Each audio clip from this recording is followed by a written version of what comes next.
in this process. But we also have a few special guests, including Janet Lowe, who I'll turn it over to in a moment, who is kind of the coordinator of this on the county level and really organized us and brought us here together. So I'm sure the first thing we want to all get clear about is, what is this? What are we doing here? And that's what Janet's going to help us explore.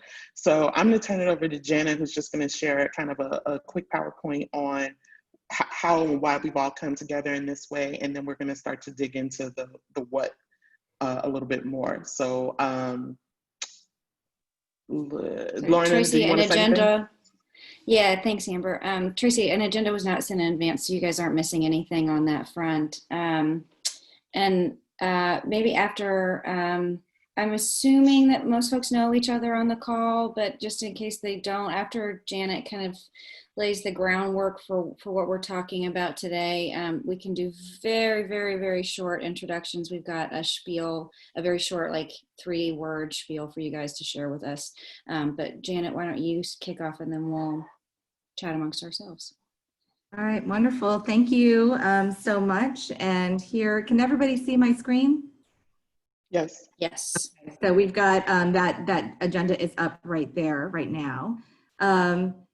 And for some reason, I can't move to the next slide. There we go. These are the organizations that are here today. Thank you for all of your participation. Just really, you know, I think because I probably have Thanksgiving in my mind, I do want to start with gratitude and thank you for coming and for committing your time and energy and passion to this. I'm Janet Lowe. I'm manager of community partnerships with Shelby County. I have the privilege of serving the county in the Division of Community Services. I also head the Office of Early Childhood and Youth, and I co-chair the Early Success Coalition. But this is my first time in the public sector, and so I've worked in the nonprofit world for 20 years, but specifically I've worked actually in cultural institutions and the majority in museums. And mostly in New York City, but after moving to Memphis, I had the honor of serving as the director of special projects for the Memphis Brooks Museum of Art. So I say all that just to say that this particular subcommittee, they're all near and dear to my heart, but this particular subcommittee is, I think, in my wheelhouse as well. So I don't need to tell any of you because you're in the nonprofit world, but people in nonprofits are optimistic, passionate, persistent, and problem solvers. And so we from the county side, we can go anywhere to hear what's wrong. But I do feel that nonprofits uniquely have the ability and the skill set to really identify the problem and help solve it because you're believers and you're doers. You get your hands dirty. So you have the same challenges, I think, that we do from the county side in many ways, but you go about solutions in different ways, and that's why we're here in this committee. So we started this nonprofit committee because the nonprofit sector really reached out and said, we need stronger communication, coordination, and a formal voice with the county. And we agreed. And so we work very closely with many of the organizations that are here as part of this committee, but as part of all the nonprofit committee at large. But we know that we need to do better. And do better in terms of, streamlining services, convening groups, and making sure that this two-way street between us isn't jammed. And so that's why we started this committee. So if you know Mayor Harris and Director Dorcas Young-Griffin, you know that this must be a very inclusive process. So we invited any nonprofit who wants to join to participate. To have a seat at the table. And so we built a really, really big table. We now have about 160 nonprofits divided between these 4 subcommittees. And the leadership, when possible, has someone from the nonprofit sector and somebody from the public sector, so that at the start, we're working in tandem. The leads for each subcommittee are here, as you can see. But let's note that the Art and Culture Subcommittee does not have a public sector lead because there is not somebody on the county side who represents the public sector. And that is unique. In all the other 3 subcommittees, there is somebody there. For example, Dr. Cedric Gray, it's missing a letter K. Dr. Cedric Gray from the Office of Education, Harold Collins from the Office of Reentry, Dr. Judy Martin from the Shelby County Health Department. And so that's notable, and we noticed that glaring disparity with you. Let's see. And so I just wanted to make sure that you all knew who your leadership team was. Mayor Harris and I are going to co-chair the leadership team meetings. And the leadership, I think, as a whole, intentionally represents large established nonprofits. It also represents small burgeoning nonprofits. It represents organizations with a thriving fundraising entity, and it represents organizations that are really struggling financially, that don't have large secured funds and endowments. So we did that on purpose to really reflect the diverse nonprofit ecosystem. And then the nonprofits who are participating in this nonprofit committee, I just wanted to share with you, I think that it does a good job of really representing the county as a whole.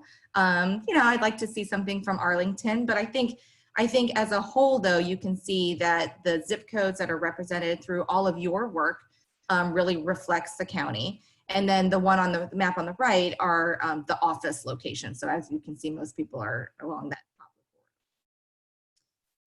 So we are very eager to hear from all of you as an advisory body. But it must be noted that membership in this committee doesn't have any effect on the ability, pro or con, or the likelihood one way or the other of your organization receiving government support. But the mayor and the Division of Community Services is really eager to learn how we can improve coordination and communication.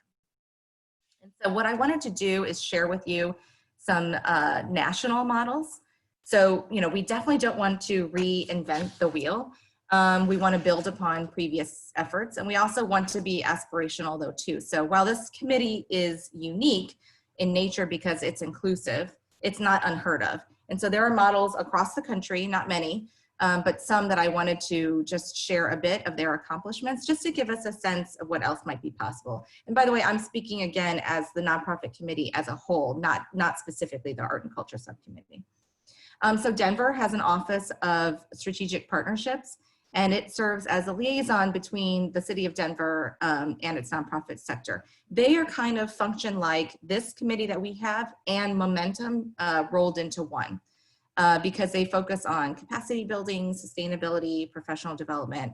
They have a really interesting public interface that's very clear, so nonprofits can get on and they know how to start a nonprofit, how to do business with the county, what professional development opportunities are out there.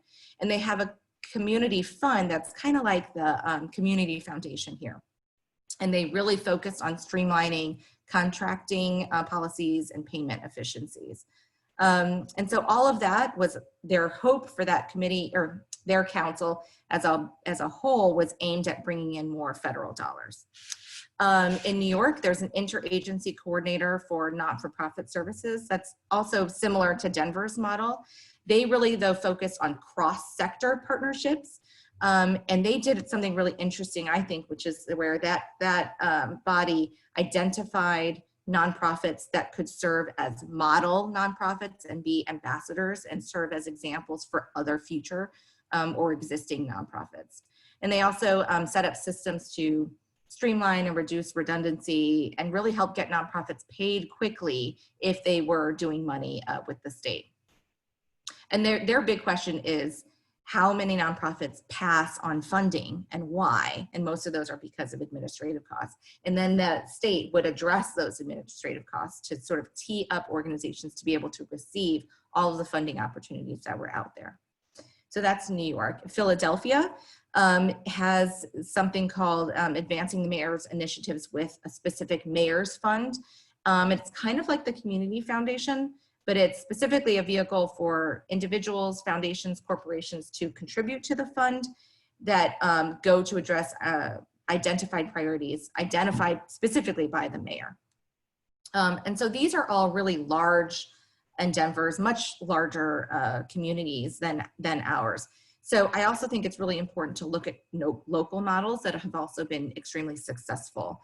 And so we have the COVID task force and Memphis Nonprofits Demand More collective. I think both of those are really important models that we should be looking towards as well, because they are groups that convened very different bodies together, but laser focused on a very specific issue, and then really worked together to identify suggest problems and challenges, suggestions and solutions, and worked together and involved everybody in the progress and the process to kind of move that needle.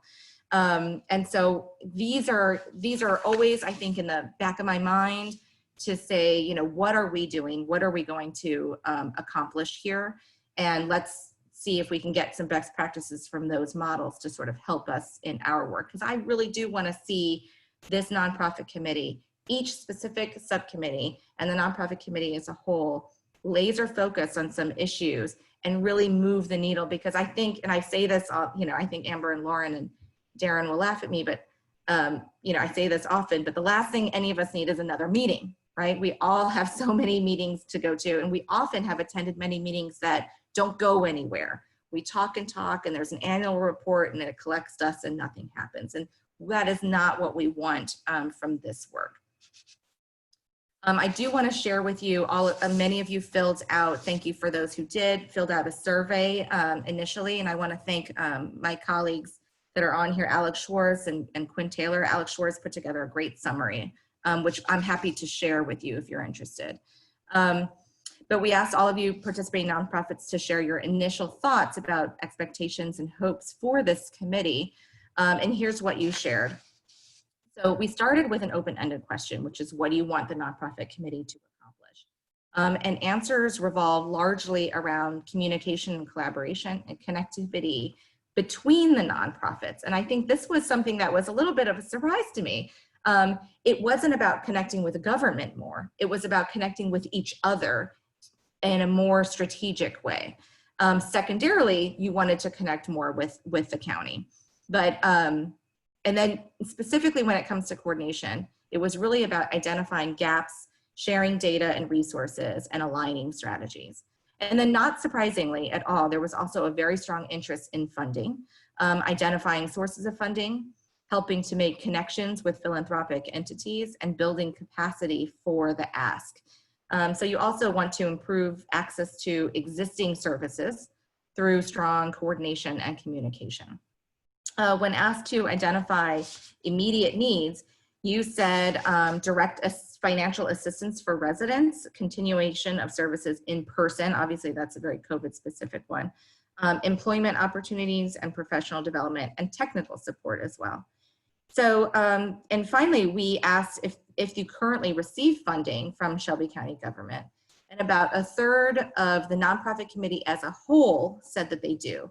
I will say that the majority are in health and human services, and it is worth noting that the art and culture subcommittee received 0 reported. Now, some of you may receive and you didn't report, but I think that that's a very, very, glaring disparity for us to look at and to analyze and to figure out why and how that can be changed.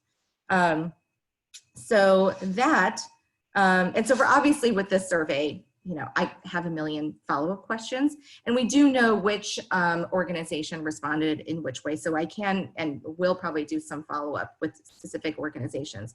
But this is just some context to help frame the work. My big takeaway is that your organizations are just hungry for more strategic communication and collaboration amongst yourselves as well as with the government. You want to coordinate more services more to identify gaps, funding, and work together to get the most bang for your buck. And no big surprises, but just something to chew on. So that's the nonprofit committee as a whole. The leadership team, we have met once and have determined we want each subcommittee to identify some key, concrete, and specific priorities specifically for your sector. It's really something that speaks to the needs of the residents that you all serve and addresses the barriers to your success, both as their success as residents, but your success as an organization. So the leadership team meeting, we meet again on November 30th. We meet between the subcommittees. So there's always a kind of a flow of information between the subcommittee and the leadership team. And we're continually informing each other's work. So that's the nonprofit committee as a whole. And I will throw it back to Lauren and Amber. Oh, sorry. Thanks, Janet. Do you mind letting go of the screen share so that we can kind of see everybody a little bit more? So just a couple of things based on what Janet and both Amber mentioned, and then knowing what we want to get into today. We didn't have a specific agenda because, as has been noted, we are the only subcommittee that doesn't have a public sector person as part of the leadership team. We're not receiving funding as a sector from county government. So in a lot of ways, we're kind of starting from the beginning of what this could be. So because of that, we want to make sure that there's some really rich discussion about what we can accomplish together. So in order to kind of get into that, but also make sure everybody knows everybody and we're not assuming that relationships exist maybe where they don't. We're going to invite you guys to do very, very short intros, like I said earlier. So we just want your name, your organization, and one word about where your work is right now. Please don't give us your mission statements. We probably know it, but we also use the internet. So, and we love you guys. That's said with love and affection and respect. So I'm going to just call folks out from my Brady Bunch style screen to kind of keep us moving, and then we're going to get into some good discussion here. So let's see, Monica, could you go first, please? Hi, my name is Monica. I'm the artistic director of Casa Teatro, the first bilingual theater group in Tennessee. Thank you. And do you have one word about your work right now? Online. That's what we're Great. doing. Facebook, social media. Thank you, Monica. Tracy. Hi there, Tracy Lauritsen Wright. I'm CEO at Arts Memphis. We consider ourselves the de facto local arts agency. One word would be resilience. Thank you, Tracy. Whitney Joe. Hi, I'm Whitney Joe, Managing Director of Playhouse on the Square. I like both of those words, but I will go currently with online. Great. Peter. I'm Peter Abel, I'm the CEO of the Memphis Symphony. We're thinking about the future. We'll say future. Okay. Andrew Ross. Hi, I'm Andrew Ross. I'm the director of the Davies Manor Association, Davies Manor Historic Site. And one word for us would be evolving. Emily Heffley. Hi, everybody. I'm Emily Heffley, and I'm the Director of Programming at the Germantown Performing Arts Center. And I would say fluid is a great word right now. Katie Smythe. Hello, everybody. I'm Katie Smythe, CEO and Artistic Director of New Ballet Ensemble and School. And Andrew, you got Evolve before me, but I'm going to join you in Evolution. Thank you. Elizabeth K. Wine. Elizabeth K. Wine. I am the Executive Director of Music Export Memphis, and one word for our work right now is opportunity. Thank you. Emily Neff. Hi, everyone. Emily Neff. I'm the Executive Director at the Memphis Brooks Museum of Art, and I would probably use the word insane, but I think transitioning or transitional is, and all the words that you're sending out there, we certainly can relate to. So thank you for that, everyone. Respect, Emily. Your word doesn't have to be optimistic. It can be a snapshot as to where you are. So Amber, you recommend we just stick with insane? Listen, no judgment here. We all get it. Let's be real. Yeah. Joanne Street. You're muted, hun. Joanne Street, can you hear me now? Yes. Hi. Lauren, so good to see you. You too. You're my friend, and I'm not going to take too much time, but I am president of HUG, Neighborhood Park Friends, also known as HUG Park Friends. We advocate for 3 parks in the North Memphis area. They are Hollywood Park, University Park, and Gooch Park. And a word that I would say for us is inclusive. Thank you, Joe. Ned? Hi, Ned Canty, General Director at Opera Memphis, and I would say Power Bar. Tanya? Hi, I'm Tanya Dyson here, Executive Director of Memphis Slam Collaboratory. And I was gonna say my word is view, like W-H-E-W, but I'm gonna say preparation. That's where we are. Beverly?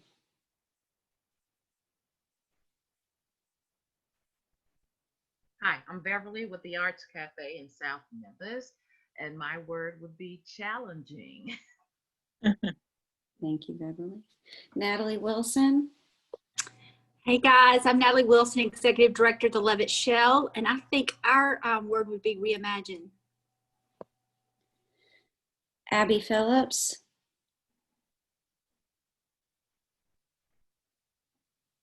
You're muted. Oh, you're still muted, Abby. Sorry. There you go. Running carpool, trying to get, trying to do this multitasking. Abby Phillips, I'm the Executive Director of Aero Creative, and our word is growth. Thank you. Rodney? Hi, my name is Rodney Sanders, and I am the board chair for Perfecting Gifts, which is a youth performing arts organization. And our phrase is being creative during COVID. Great. Ben?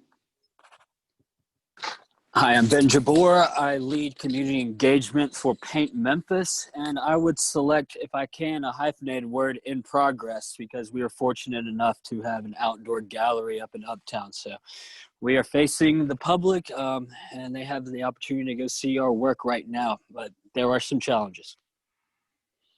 Julian? Hi everyone, I'm Julianne and I'm a continuous improvement manager at Seeding Success. Our word would be supportive.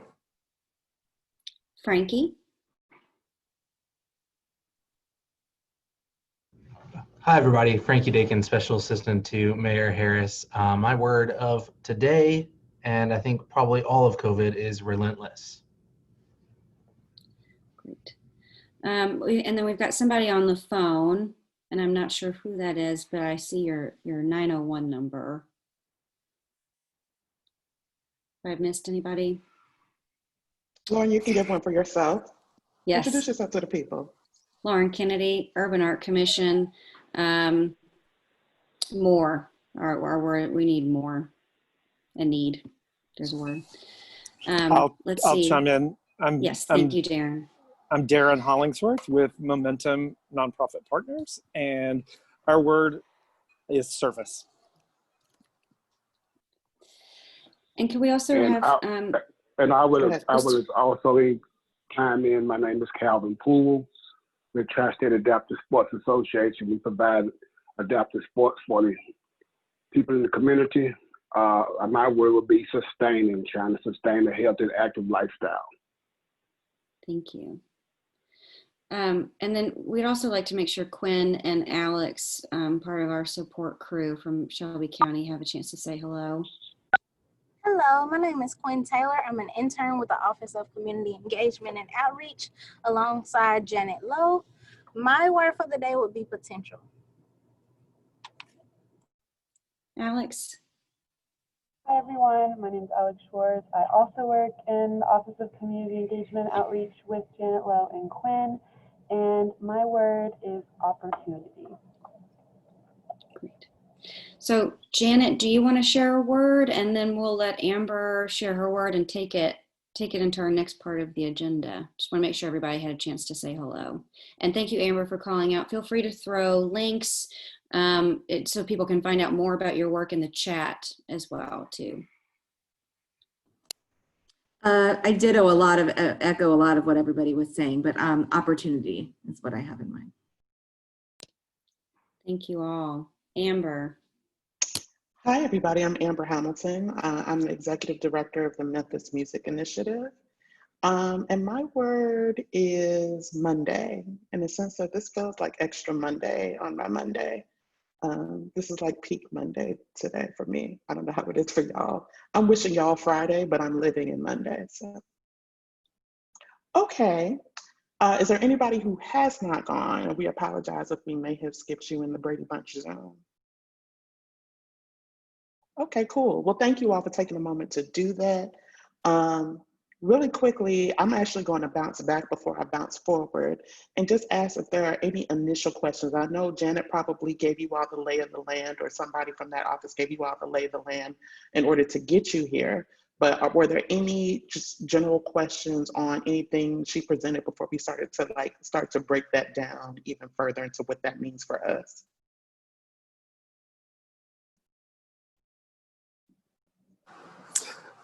Amber, can I just let you know that Kevin and Dorian from Momentum are very supportive of this work and have been at the table about this. Dorian serves on the leadership team, and I'm here as a representative to kind of take the arts and culture community needs back to Momentum. So I just want to make sure that people understood why Momentum is at the table on all of these committees, that we have a staff member on each subcommittee, and I'm your liaison back to Momentum. And if you're not a Momentum member, momentumnonprofit.org, please check us out, okay? Awesome, yes, thank you for setting that stage. I don't know if there is a representative from Seeding Success at every committee, or if we were just specially picked because who wouldn't want to be on the Arts and Culture Committee? But I suspect they may also be sprinkled across committees in this process as well. Yes, Seeding Success, and I think that was, where's the name of the woman who's here? But yes, they will be here in every, Julianne, I think, is here for that. Yeah. In each subcommittee, because of the important work they're doing with Blue Meridian and FSG and the Shared Prosperity, we want to make sure we're not duplicating efforts and we're building upon the work of everyone else. Okay.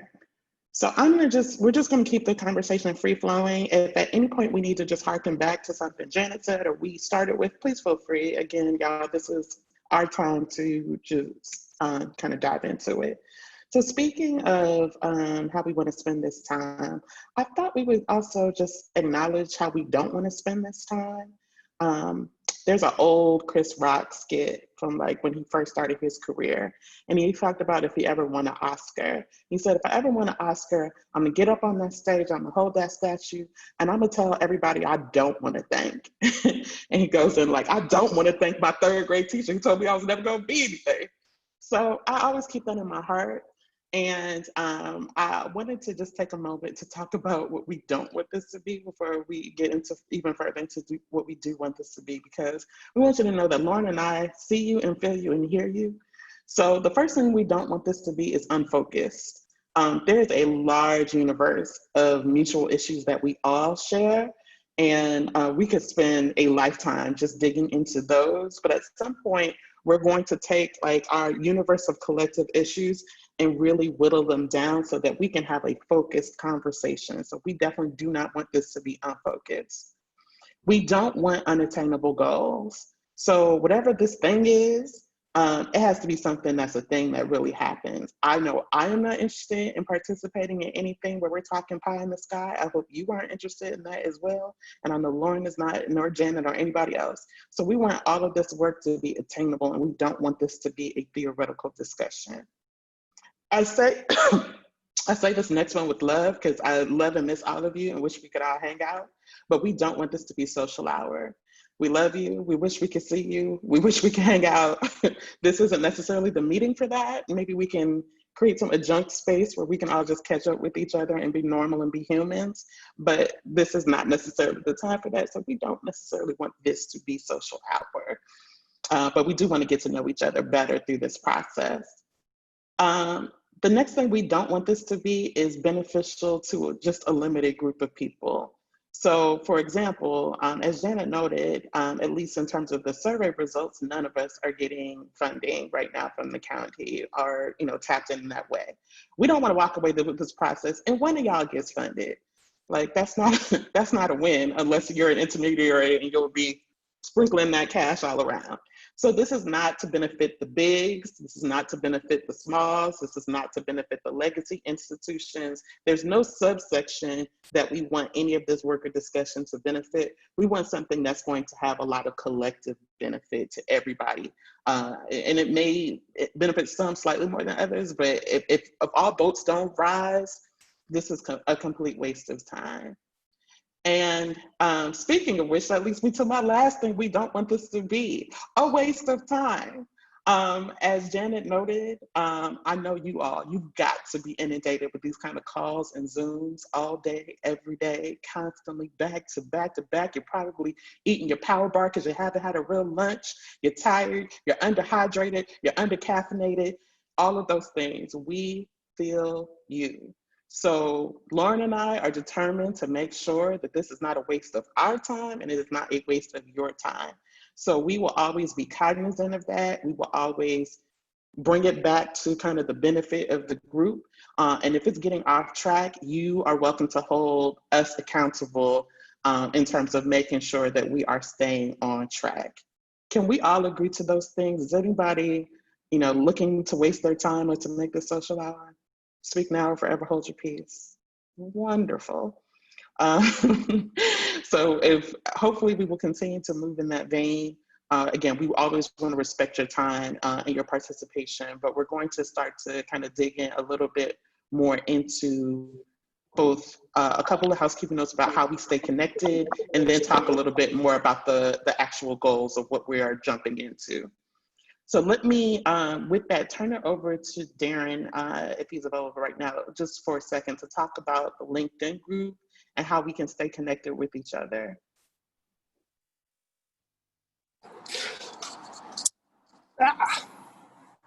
Okay, thanks. I'm sorry, I was actually going to put some LinkedIn links in there, and I put that in chat because there's a groups feature on LinkedIn, and not everybody uses it. And so many people think of LinkedIn as only looking for a job or posting a job. But what we have found in using the groups function at Momentum for our consultant directory is that there's a way we can talk to each other. And since one of the ideas from the survey was building networking, and as Amber said, this is not a social hour.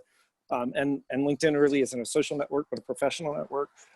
If you have a LinkedIn profile, please do put that in the chat so that we can find each other there, and I can work to invite all of you to a group there that we can have a discussion. Since this is quarterly, we can carry on a conversation that's a good thread and a good track and very public and transparent by using LinkedIn as a strong, because it's an existing tool. We don't have to go into some other shared content place. We do have a Google Doc and that accessibility, but for that visibility to see what each other are doing in your organization's professional backgrounds and expertise that may not be used in your current role, but may be useful to some of your colleagues for collaboration. So that's my pitch for LinkedIn. And of course you can find Momentum on LinkedIn, and then I will be there for you as well. Thank you, Tanya, for popping that in there, and any of the rest of you I really encourage. Even if you don't have an active profile right now, please put it in there so that we can start to invite you into activity, and you'll start to see more from this work and from Momentum that way, specific to arts and culture. So thanks a lot, Amber. Thanks, Darren. And we will still, of course, communicate via email with all of you. So I don't want you to feel like if you're not tapped into LinkedIn, you're going to miss out on everything. We'll still continue to send emails out. But LinkedIn just has obviously more, features in terms of ways that we can connect with each other and share links and all that good stuff. So please do share that with Darren. Okay. Lauren, do you want to start to talk a little bit about what we've kind of heard so far in terms of like the goals of the group and where we should be tracking, so we can just set that frame, kind of pursuant to what Janet shared? Yes. Thank you, Amber and Darren. So, our leadership team meeting with the mayor recently, he made it really clear, and then Janet also presented it as well as part of her kind of setup of this whole larger committee, that attainable goals are really critical, and that the mayor would really love to see each subcommittee focusing in on like 1 or 2 things that would be, doable within a year's time, say. So, I'm trying to, I think that's going to be an interesting challenge or task for us as a committee, because as we've said and acknowledged, there's not a whole lot that we're building from. I mean, we're starting from the beginning in terms of establishing something like this with county government and our sector. So I think that that's important to note. I know that the survey results spoke a lot about funding as an important component, and Amber and I have talked about that in preparation for this meeting. We would love to think about how that is, I think we set a sub-theme to our work that I think we all can acknowledge that funding for arts and culture from the county government would be meaningful. But hopefully we're able to achieve something that feels more substantial than that as well, where money would be kind of like, yes, it comes with it. And so we have a couple of places ideas to kind of start from in terms of some things that we have maybe seen from around the country or with colleagues, partners to kind of mention. So Lauren, can I just jump in on one more thing kind of related to that before we jump into specific ideas?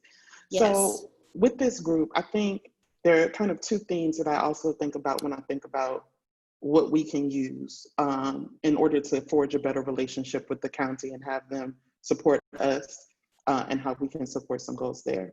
One is that this is a group of artists and folks who represent artists. So when you look at the other groups, they're doing a lot of kind of hard bottom of the pyramid direct services that people tend to focus on, whether that's juvenile justice or food or housing.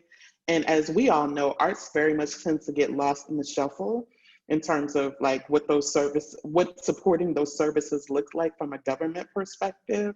I think we need to use our strength as an asset, and that we are arts. We are full of creative people. We represent creative people. We bring creative young people to the fore. So I want us to kind of continue to think about how do we separate ourselves as a sector and representing ourselves. But the other piece that's really important is that we have not come together in this way since I've been here to kind of flex our collective wants, issues, and abilities to local government in this way. When I first moved to Memphis, I was very taken aback that a city as culturally rich as Memphis did not have a culture czar or anybody serving that role. But because in the absence of that, we all kind of independently talk about things that we might want to happen or talk about what the not having that role means. But rarely do we get a chance to come together in front of them to kind of present what that really represents and means. So as we're developing ideas and solutions, let's make them focus on, from a local government perspective and a county government perspective, what can they do very specifically? There are lots of issues and things that we're all going through, but let's also very much think about the seat that they sit in, the role that they play, and how they can be supporting our work. Because if we come up with general goals, but aren't targeted to where they sit, then it's probably not going to be targeted enough to be effective. So as we're brainstorming and throwing out ideas, let's very much think about who the audience is. And the audience is people who specifically sit in county government. What can they do from us? What do they need to hear from us? And how do we help them understand the critical role we play in making Memphis, Memphis? I've been joking with the committee members for weeks that Memphis without us, without arts and culture, is just Jacksonville. And who the hell wants to live in Jacksonville? No shade, but for real. So if we really continue to shine a light on the critical role we play in making Memphis, Memphis, and keeping Memphis, Memphis, and keeping the fabric of the city as being vital and important and rich and thriving, and making that case in a collective, clear way on the county government level, I think we have the ability to make some real hay here in a way that I'm not sure that we've come together in this way to do before. And the fact that they're at the table with us and we're not just like standing outside of the office with pitchforks is a good thing, right? You know, they are partnering with us to do this. So let's use that moment is what I would say. Yes, to all of that. And Emily, I see you. And just to quickly add that I think, yes, what we can do to be taken more seriously as a sector, right? Knowing that in a year, we're not going to establish an Office of Arts and Culture within the Shelby County government. So one thing we want to throw out is that while we do have this kind of, we're being given this drive to find something super actionable and attainable. We want to keep a parking lot open for things that feel bigger and further down the road, because there is so much work to be done, I think, to get to the place that we probably would all want to see. So just to say, we'll be keeping track of things that feel beyond the scope of this kind of 1 year plan. But that we really want to see what we can do to build up to some of those bigger things. And you may hear us call out, let's throw that in the parking lot so that we can kind of zero in and hammer out something smaller and maybe more bite-sized from that bigger idea. But Emily, what were you going to say? Well, I don't want to thank you for all of this, and thank you, Amber and Lauren. I don't want to take us off, you know, our agenda. But while Darren's in the room, and Darren, I don't mean to put you on the spot, but I remember attending this summer. Many of you were probably on the call. Aaron Nelson and over at U of M and Kevin led this discussion. And I remember one of the sort of powerful takeaways was how surprised, shocked, and what an unbelievable opportunity we have in the nonprofit sector, just in advocacy. I don't know if you recall those statistics offhand, Darren, but it was surprisingly low. And I don't want to speak for other people, but you know, we advocacy is so basic, and on one hand, we in some ways do it every day.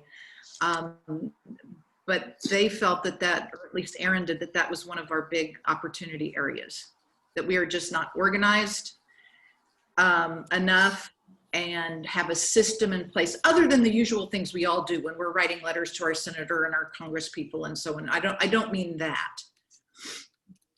So I think that what I can say to that is that momentum and Kevin, with Kevin's leadership, Dorian and the entire leadership team, there's definitely a heightened awareness from local, state, and federal advocacy and educating through our nonprofit academy about how to do advocacy where you sit.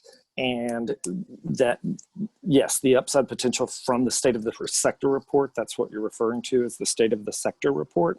And I'd be happy, we've talked with Janet about, I think that's being reviewed or looked at in other subcommittees, but and I can make sure that that's available to you on the LinkedIn group and via email, as we said. But I think that advocacy is going to be imperative. Just it's come up in so many ways, in a political season, in a census season, and then just in arts funding.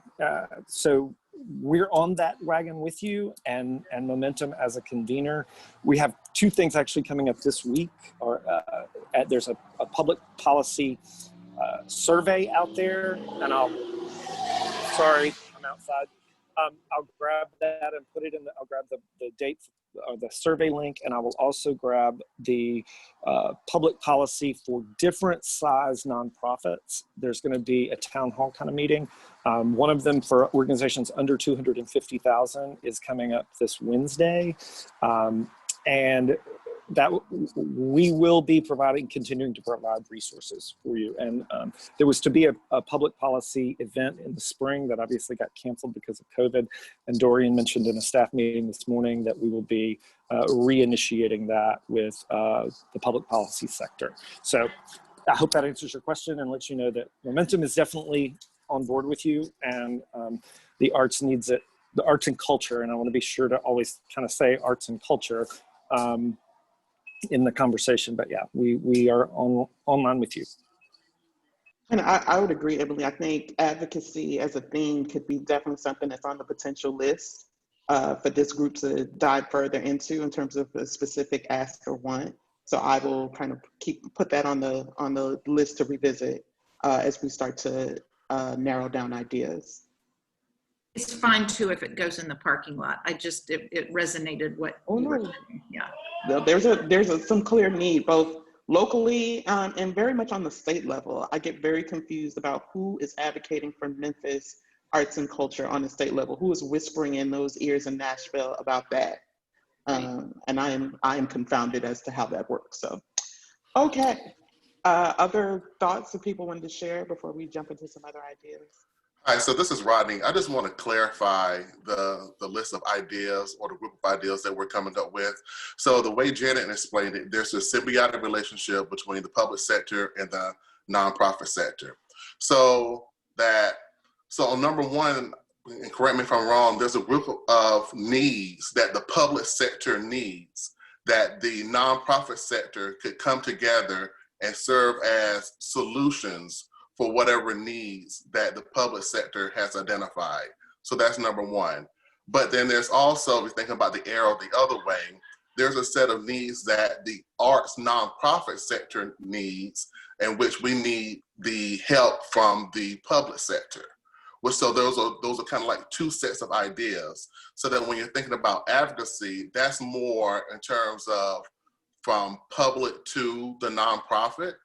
But as we think about, what are some of the needs from Memphis, right? What are some of the needs that are unique to this particular community that we can come together and be, the advocates and be the solution holders for whatever needs have been identified.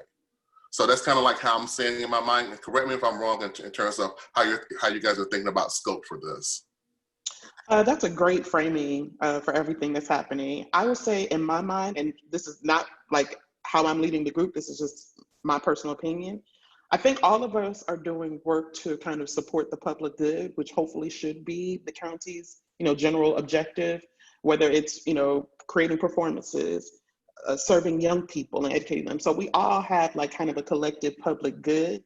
But I would say from my perspective, I hope that we would create something that, yes, creates a better pipeline of relationship between the county and us, but quite frankly, challenges the county to answer the question, how can they support our work better? Because I could argue that all of us are doing work to support all Memphians in a variety of ways. But to be clear, I'm not here to help anybody get elected. I'm not here to help anybody get reelected. It's not from that perspective, but from a general, we're all working to support the public good.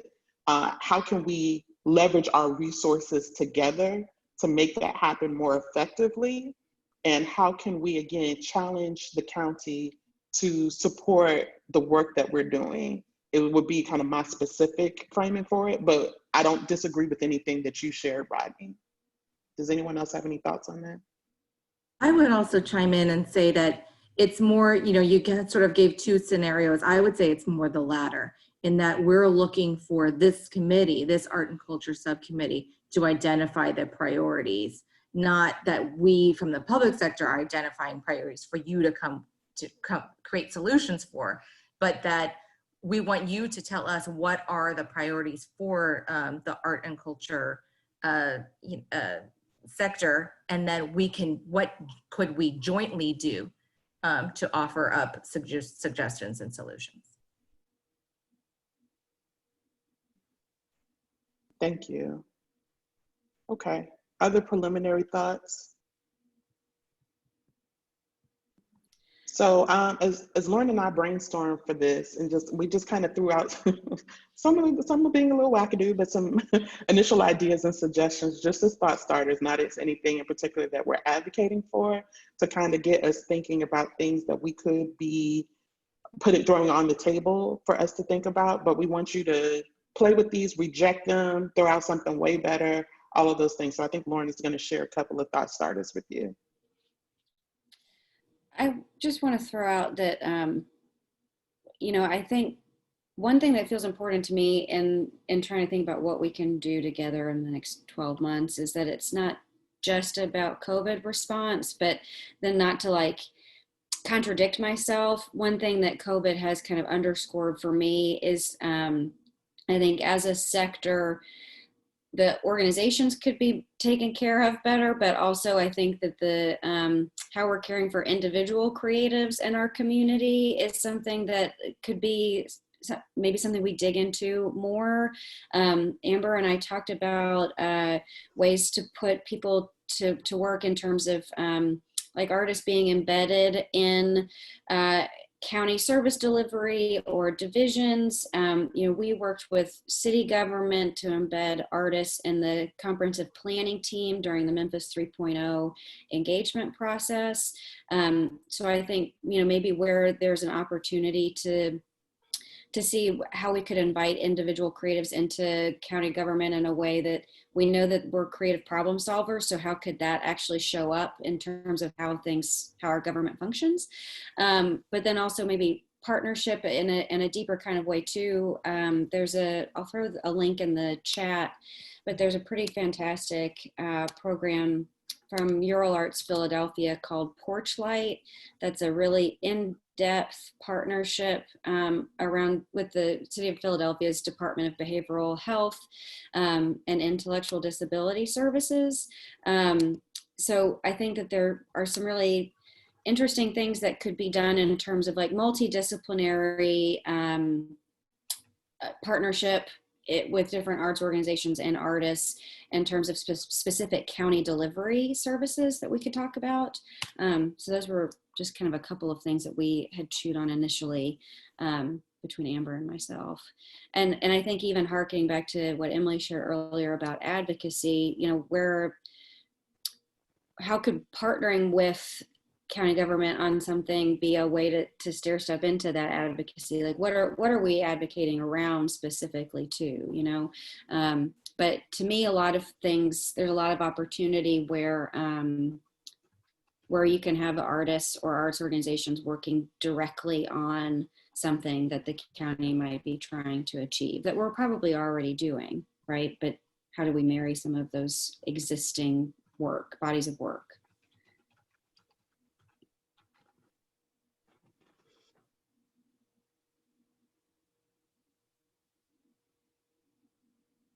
Any thoughts? Okay, I'm just going to throw this out there. Go for it. I can't stand silence. So there you go. Word. In listening to everything everybody is saying, there's something that sticks in my mind and how this all ties together, help me out here. Years and years ago, I don't know, probably 12, 15 years ago, a lot of the organizations that are on here today participated at the Fraser Community Center for a day that was, I believe, sponsored by the government. I can't say that for sure. It could have been Arts Memphis. It could have been Tennessee Arts Commission. I'm not sure which, but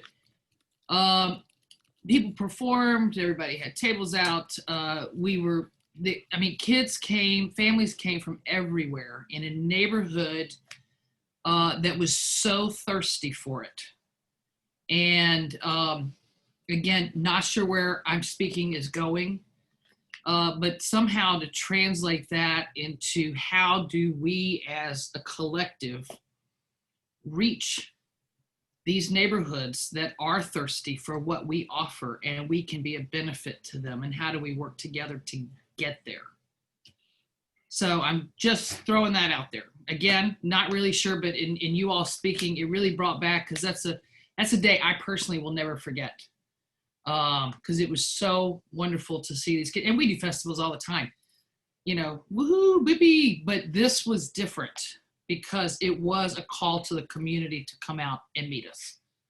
And I really felt like we made a difference that day, and we created partnerships in that community. So I'm just throwing that out there. Thanks, Whitney. I wasn't a part of that, so I just have one follow-up question on that.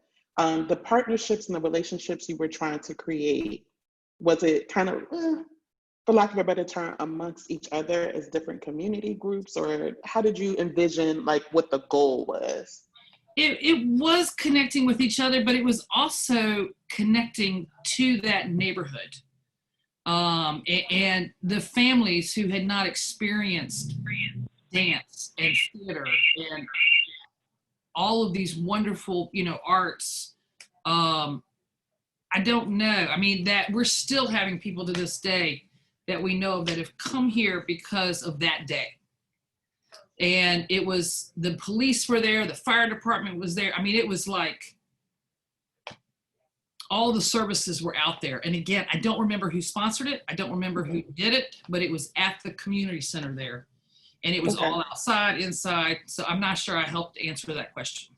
No. That helps me set the context kind of for what the thing or goal was. So in this context, could, for example, something like that be targeted where county employees are very much invited into that event so that they can really see in a really tactical way kind of how a lot of our work and our services play out? I'm just throwing it out there. Absolutely. I mean, I would go that route, and I would go with also the, neighborhood associations that, really bring everybody together for a common cause. Yes.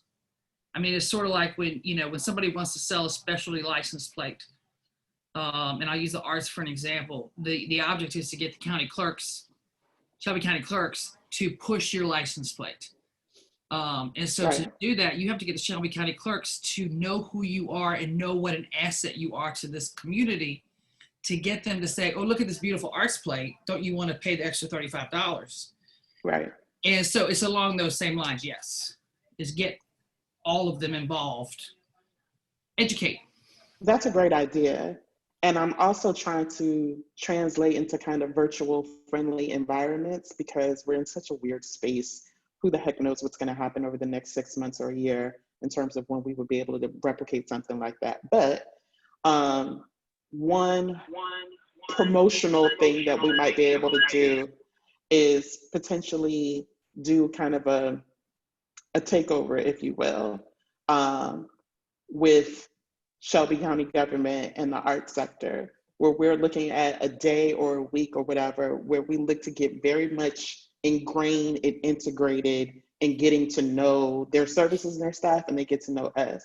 So that could involve everything from a social media takeover to we're going to be at some key county meetings and we're going to be talking about our work, to we're going to be doing all your icebreakers and all those things and really make them have a Memphis and arts twist. Just something to promote this idea of like really you all getting to know us and understand what we do, so that we're always on your mind. I think you made what underlied your point there, Whitney, was when you're not top of mind with people, they absolutely will forget about you and not consider you. And we've got to do something to become top of mind with them again. So they're, when they're thinking about their solutions, they're like, what if there was an arts play with this? What if there was we want them to like start to think about those things more organically. So I do like the idea of something that we can do that, again, just like makes us really live in their minds a little bit. So I like that idea. Okay, great. Others?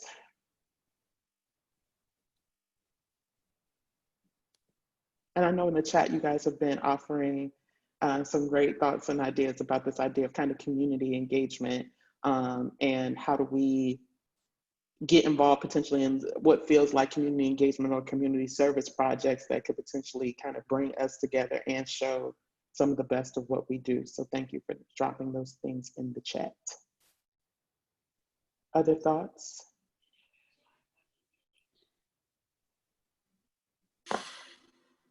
I sent Go ahead, Darren. I sent you and Lauren a note, and I would probably just add the culture perspective beyond performing artists or creating artists.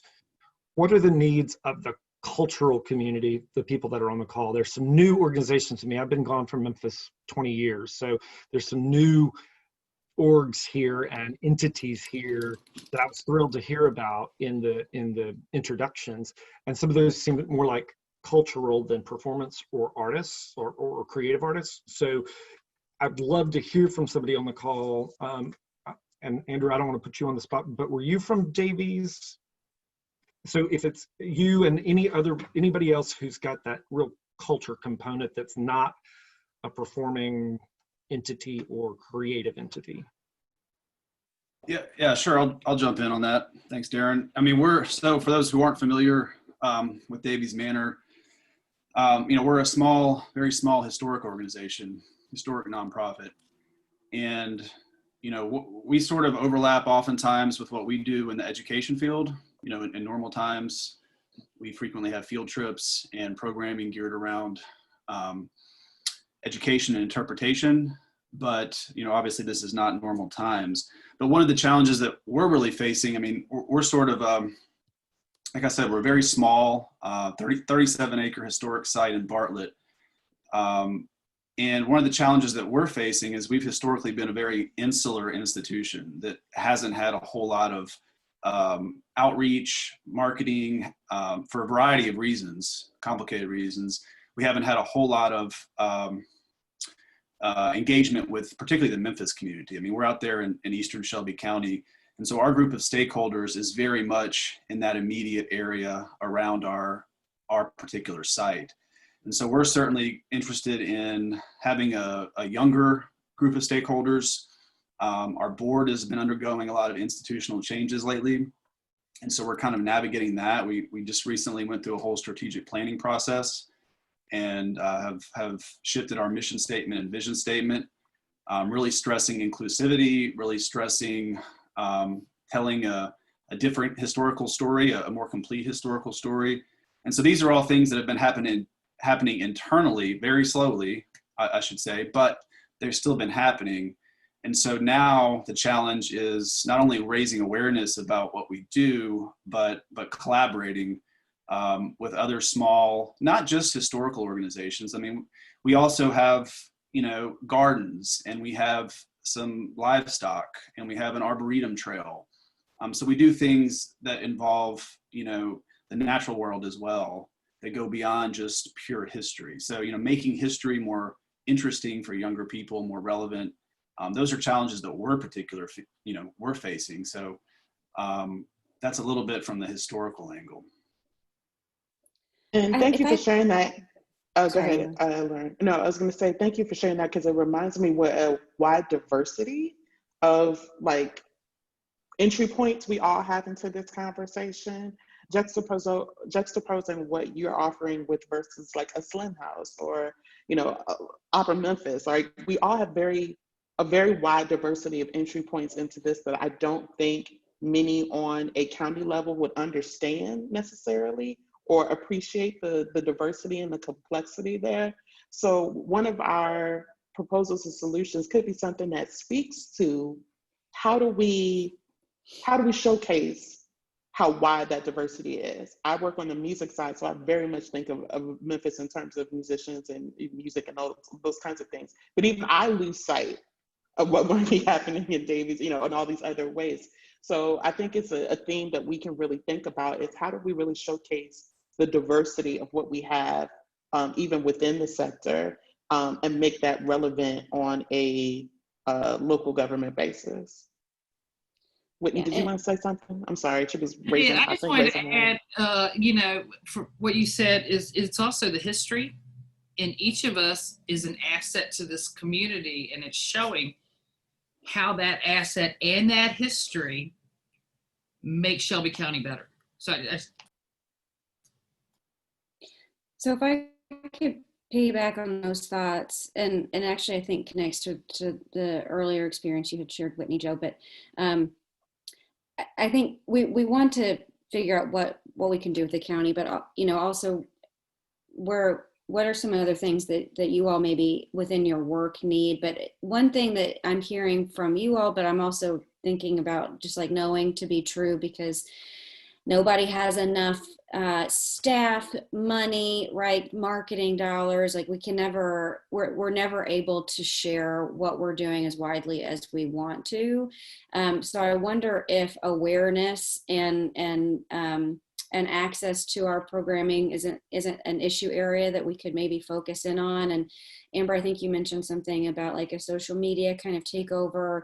I feel like there could be a really deliberate campaign that we could build with the county government that we could also get the folks at Memphis Travel looped in on, and maybe Chamber of Commerce, that, because I personally feel like, and nobody tattle on me, right? But Memphis Travel, it feels like we're typically marketing, Blues Barbecue and Elvis to people outside of Memphis coming in, but I feel like we could do a lot more to really share with people the other cultural experiences that you can have in Memphis, and then also even for Memphians within town, right? And maybe then it could even break down into like a kind of district or neighborhood focused campaign too, where people make sure that they know what the arts and cultural experiences are that we're maybe collectively doing in certain neighborhoods.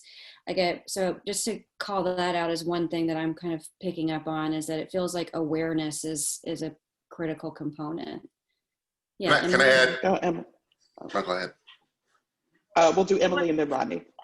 Well, I was just going to add two things to that. Yes to all the above, and all the good comments. I wanted to circle back. Some of us may be part of the Memphis Cultural Coalition, and we initially tried to make some inroads with Memphis Travel.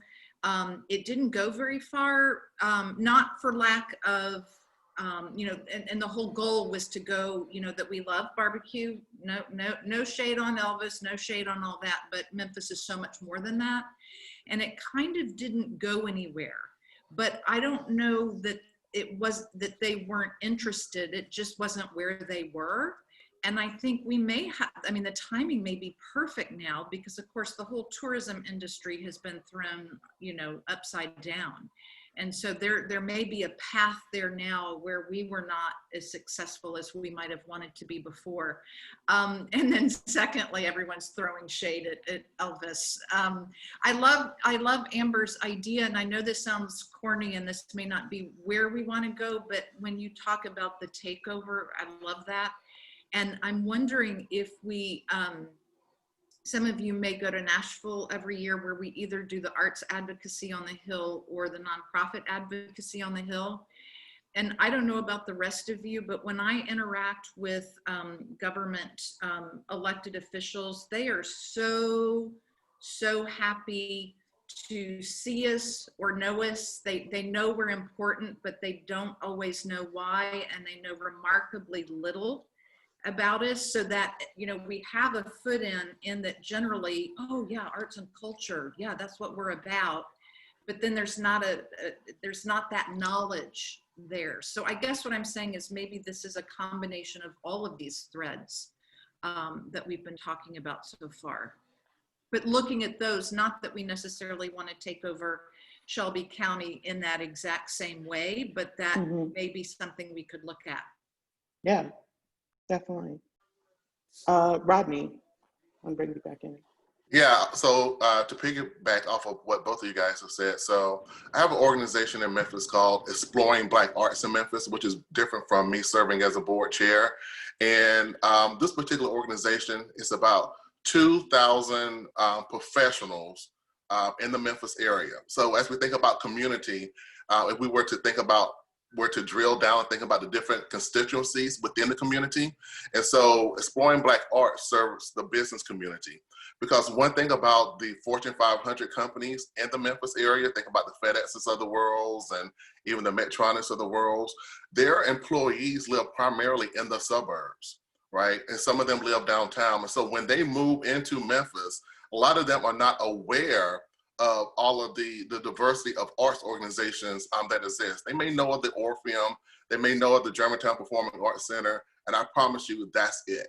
Most of them very rarely even come downtown. So just hearing about the organization in Bartlett, for example, was kind of eye-opening. And so I think it's important as we think about, the whole landscape and how do we build awareness. We think about different constituencies within the Memphis communities. And because one of the things about the business professionals is that the arts is a way to retain these educated professionals to Memphis. In the backdrop, you have the Chicagos and stuff of the world. And so when they come here to Memphis, people with discretionary funds who are attracted to the arts, they're looking for things to do. And so exploring Black arts is a conduit to do that. So I definitely think that having on the agenda, how do we build awareness with different constituencies within the Memphis community is going to be very important as we think about, some of the goals and ideas for this organization. Thank you for that. And as I'm listening to the conversation, what I'm trying to do is kind of like create some buckets for us to kind of think about important pieces that we want to hit. So it sounds like there's some energy around creating some level of awareness, something targeted at the kind of employees and influencers within Shelby County government to make sure that they understand who we are and they understand the value that we provide. It also sounds like there's also some energy in another bucket around just kind of demonstrating our value to and engagement with different parts of the community so that they understand from more of a public perspective, all the diversity, all the value, all the pieces that are there. So it sounds like that might be like kind of a second bucket that I'm hearing as well.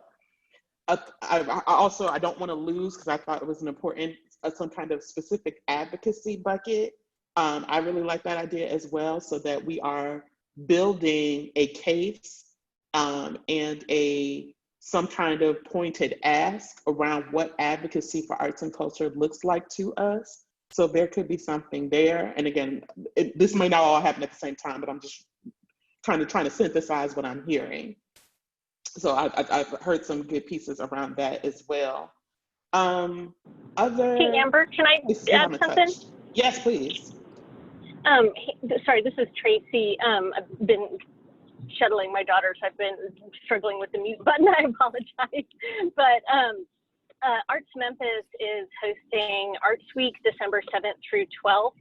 And so with that, I don't think it gets to sort of the level of awareness campaign that we've been talking about, but both mayors have signed on to designate that week as Memphis and Shelby County Arts Week and to make it an annual event. So this year it will be December 7th through 12th. And in subsequent years, we're looking to have this, maybe at the beginning of traditional seasons, late August, early September. But so we have, information and resources that we'll be sending out if organizations want to use Arts Week as a way to, promote your organization and your missions. We're using the tag Invest in the Arts Today for a powerful return in the future. So True Arts Memphis will be sending out some more information and resources about that, but I just wanted to make everyone aware of that coming up here in just a couple of weeks. Thank you, Tracy, for adding that. If Darren is kind of the mad Googler around here, so I don't know if he has a link in his back pocket. I feel like Darren always comes through with the links. Darren's got all the links. If he has one. Okay, I know he will, and put it in the chat. We'll be happy to help you promote that as well. And I think that's also just an example of a tangible thing that, I have to admit, I'm sorry, Tracy, I didn't have that on my radar. I have it on my radar now. So I'll reach out to the different communication networks of the different divisions throughout the county. And we can also just share that out broadly through all of the county social media as well. So, we do want this to be that kind of two-way street. So we also, hope to hear about programming that's happening on a larger scale throughout all of the, and the connectivity between your sector. And we'd like to, highlight it when possible. Absolutely. Can I add Go ahead, Emily. No, I don't want to dominate this conversation. It's really good, but I just noticed something in the chat, which I think is really important. And it speaks to both Rodney's point and the other Emily's point. Rodney talking about professionals, moving downtown from suburbs who may not know the cultural richness within Memphis. And then Emily also speaking to, not just focusing on Memphis, and maybe it's because I'm from Houston, which is the second most sprawling city in practically the world, and for one city, and living here, and I love Memphis, and I've been here 5 years. I have been surprised that we're not really far from one another. I mean, Millington is not far, Germantown is not far, Collierville, and I still think that people have this idea that you know, we're just completely separate. So I think to Emily's point, you know, is this arts initiative that we're working on that opportunity to be able to say that we're all one when it comes to the cultural offerings of our community? Because I see it as quite clannish in that way, and, you know, sort of breaking down those barriers of, oh, well, you live in this, you live in Bartlett, so you can't possibly go to something that's, you know, in Millington. I mean, whatever, I'm making that up. That is a great point, Emily, both Emilys, in that I think there's a opportunity for us to speak to Shelby County as a whole county, and to, as we're talking about the diversity of what's here, highlight that as well. I remember my first time going out to GPAC, someone's like, oh, you need to pack a chicken lunch to go out there, child. GPAC is, I was like, it's 20, 30 minutes. I'm like, somebody spread a big rumor about how far GPAC was, and it really wasn't that far. So I do think there's an opportunity for us to add that element as we're thinking about the diversity of what we have to offer and things that people may not know. So thank you to both Emily's for that. There was somebody else who wanted to chime in. Ned? I think that was me. So not to add too many buckets to the bucket line, but when I heard about this, the first thing I thought of was an organization in New York called Materials for the Arts, which is just very pragmatic, and it has everything to do with recycling materials and stuff. I hesitate to spend too much time on it because I know that it'll be of various use depending on what our organizations are. But, you know, when we were cleaning out our warehouse last year, we were trying to give away sets, costumes, and there just wasn't a way to effectively get the word out to schools, to community organizations, community centers. Similarly, I know there are a lot of things that between the county, between people who could bring it to the county, a lot of things that end up in dumpsters that with some creativity could be reused or recycled. And, you know, that's something that really requires a government's view of everything and a government's ability to connect disparate players, especially in the education front, the community center front, and the arts front. So I don't know if that's too small for this or too complicated for this group, but that would be something I would love to see. I love that idea in the parking lot for sure, if not more immediately. Yeah, I Sorry, think there could be a universe of just kind of practical needs, for lack of a better term, of things that we like, and they're easy wins, right? Like something that might be easy for us to set up, easy for us to put a campaign around, and easy for us to accomplish. So in my mind, and this is the time to bring on the bucket. So don't limit yourself. Right. But Even I think I'm sorry. Yeah, I think there's a bucket for that. Like, what could we do that could literally just be around practical needs that could solve an easy problem? Even what Joe said about the vacant land, you know, assets that we probably don't even know that they exist, but could potentially use or spruce up or, you know, enliven, what do they call it, pre-vitalize, the stuff that they had been doing for a while when I first got here on Broad Ave, et cetera. You know, there's a lot that still could be done if we knew about the opportunities. Also, Joe has been throwing all of these beautiful suggestions in the chat this entire time. And just to say, you know, Joe, if you ever want to run for office, I would be happy to support your campaign. As a side note. One other thing I wanted to throw out there before we talk about anything else. So Janet mentioned in her introduction that as of now, no organizations, at least during that survey, raise their hands as getting any support financially from Shelby County government. I don't want to lose that point. Well, I don't think that Mayor Harris wants us to turn around and be like, oh, we got a goal for you. Run me my money. As much as I would love to do that and only that, I don't think that's what he's looking for. But I think it would also be irresponsible if we did not at some point like kind of make that part of the general, if you're asking for what you want from us or how we can cross leverage each other, one of the things we need is financial support.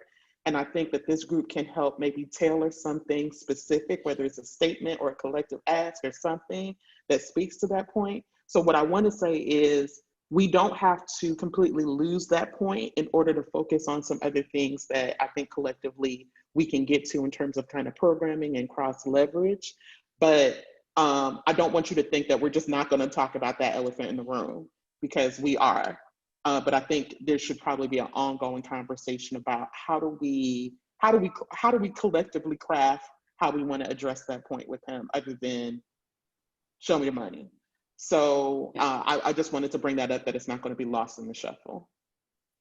No, and because part of what I was going to throw out there, and Janet came up thinking about Shelby County schools. I know you mentioned something about schools in the chat.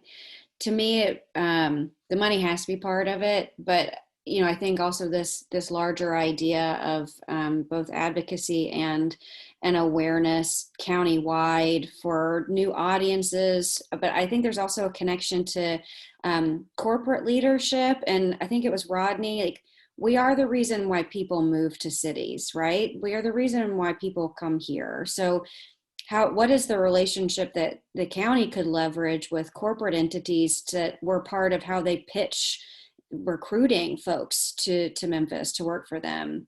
Can we work on some national grant opportunities with SCS to make sure there's funding available for field trips to some of these, especially some of these organizations that are maybe like closer to some of the schools than we realize, or outside of some of those legacy institutions like the Orpheum that was mentioned. But that's something I've heard for a long time from people, is that getting teachers finding room in their schedules to take a field trip, obviously outside of COVID, and then transportation for those field trips are often the main barriers for people being able to undertake those kinds of activities. So like, where can county government, what I'm seeing, help us make these connections, and ultimately, yes, getting to funding that's not just about county dollars, but also about national dollars and then corporate dollars, that more people are aware of what we're doing, they're plugging into it, and that it's a resource for everybody across Shelby County.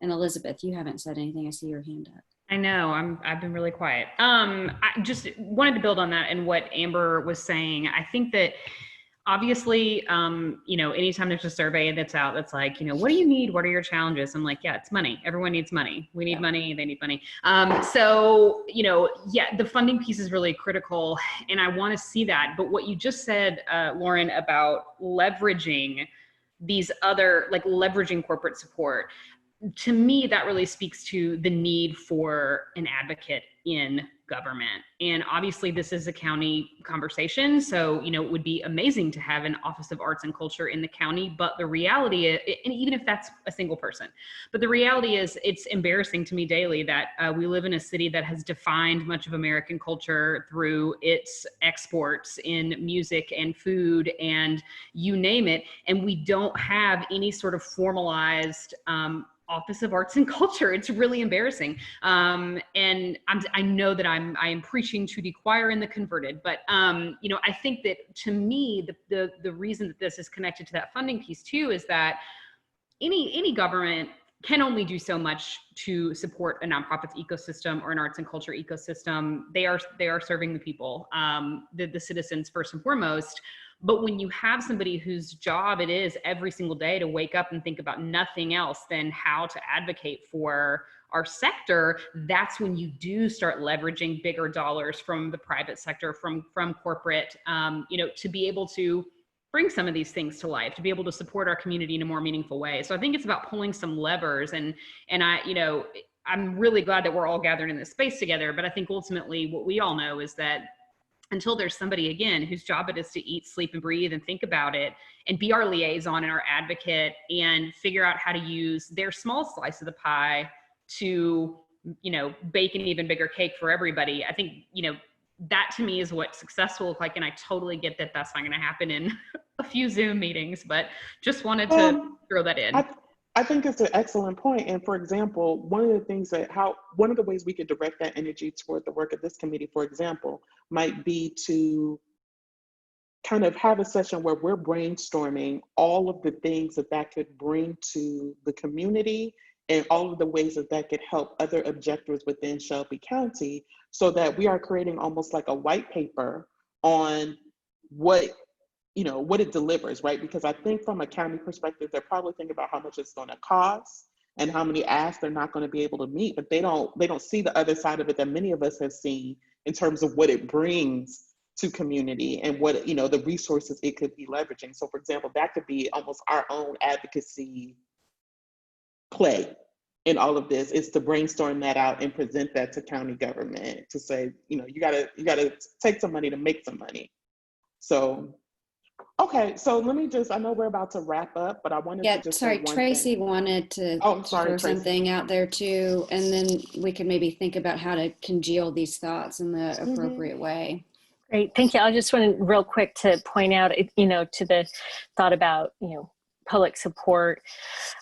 We coordinated the Arts and Economic Prosperity Study a couple of years ago, and that'll be coming up again. I think we'll be getting ready for that again next year, which counts on the help and support of all the nonprofit arts and culture organizations we can get. But I posted a link to the latest study in the chat, but just as a reminder, the nonprofit arts and culture industry is a $200 million annual industry in Shelby County, supporting more than 6,000 jobs, and providing more than 2.5 million experiences. So that makes us the second largest attraction collectively, the second largest employer collectively, and we're contributing 8.3 million in tax revenue to local government annually.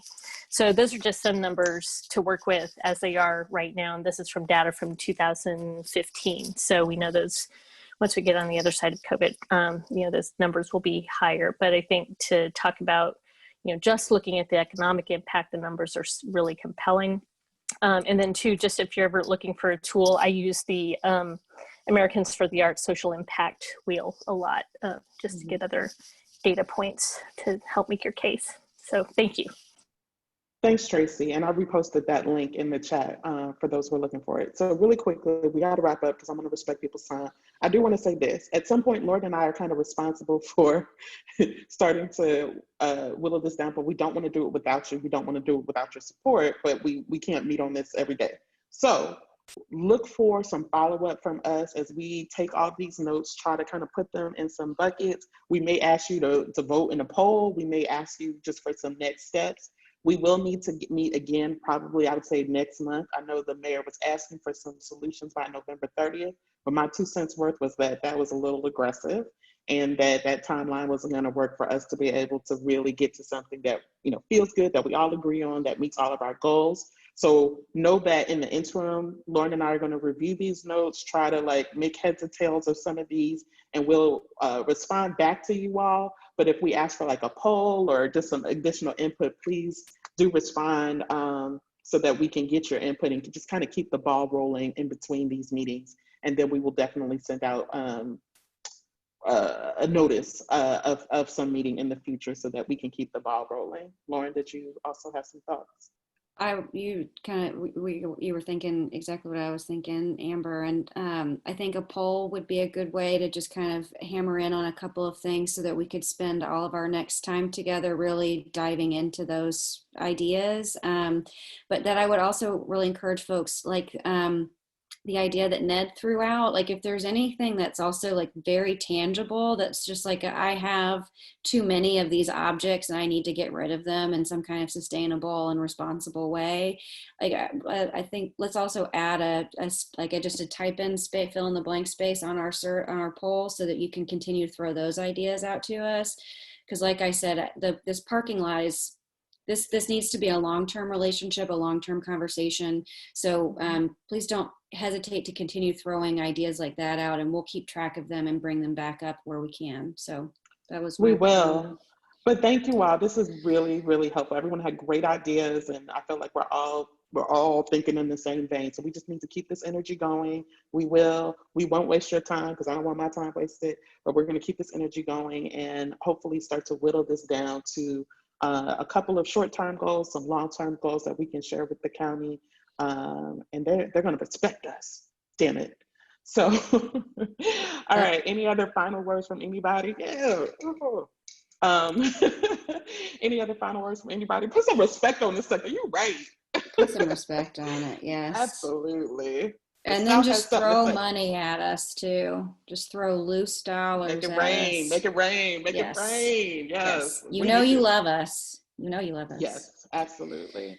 All right, cool, guys. Well, thank you so much. Thank you to the county folks who contributed their time to this. Thank you to Seeding Success and to Momentum. And we'll definitely get back with you all, like not tomorrow, but soon with some follow-up. So yeah. And thank you all for the work that you do, because you're doing great. So thank you. I know it ain't easy. So thank you. Shout out to us. Respect. Shout out to us. Shout out to us, everybody. All right, thanks, guys. See you soon. Good to see your faces. Bye. Hello.